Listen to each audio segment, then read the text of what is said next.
Very good question. The brother's asking, like, for what you understood from the class, to make that hijrah, you have to have a resilient heart. As for the time we're living in nowadays, to leave our family, our children, our wealth behind, we don't have that kind of a heart. So we don't find it easy to do those things. How do we make our heart resilient? I'll say yes, resilient, but most importantly, a heart which is full of iman. That we need to cultivate and nurture ourselves upon iman. So the first verses that came down in Mecca, we talk about Jannah and Jahannam. The Sahaba radiallahu anhum, when they read the Quran, the ayahs of Jannah is though they could see it with their eyes. And that's why Ali radiallahu anhu, he said if he was to put his foot in Jannah as entering Jannah, it will not increase him in any yaqeen. It's that as though he's seen Jannah already. The Sahaba radiallahu anhum. So it's that tarbiyah, that cultivation, education upon iman. Not as a theological exercise, but upon belief in iman, supported with righteous actions. Because this iman, or this heart, is resiliency, or its faith increases with good actions. So you find in the very early days, Qiyam al-Layl was actually an obligation upon them. Obligatory upon them.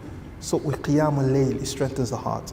Belief, which comes as a result of knowledge, it strengthens that heart. And not only for ourselves, also for our family.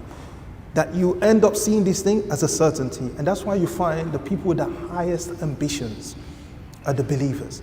And even the non-Muslims themselves, they will say, or some of the atheist agnostics, that if you really want to be ambitious in anything, have faith. Have a belief in something. So that belief is the pushing and the driving force of ulul himma, that resiliency. So, and also prioritizing. What is more important for you? وَالْآخِرَ خَيْرٌ وَأَبْقَى. The hereafter is better and is everlasting. But sometimes people give up the akhirah for the dunya. You have to prioritize what is more important for you. And once you start to prioritize, like they say, the Salaf, whatever leaves the dunya for the akhirah, what ends up happening? The akhirah, the dunya ends up coming anyway. If you leave this dunya, it's like a shadow. The more you leave it, the more it follow you. Leave it. I'm not saying leave it completely, don't take your necessary precautions, but do not let it compete with your akhirah. And the reality of it, no matter how much you try, if I'm in the West, I have to try as much as possible to live there with my children. Jayed, and I can't leave. I can't say, well, I'm in the West, I'll wait till I'm not going to do anything. I'm not going to build Islamic schools. I'm not going to have I do my best. But if I have the ability to do it and leave, ma'as salama, goodbye.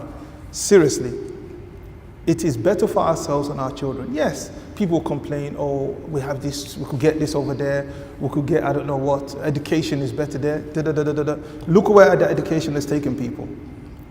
Look where that better shopping market is taking people. Look where that weather is taking people. And I'm not necessarily saying it has to be the Arab world or the Gulf.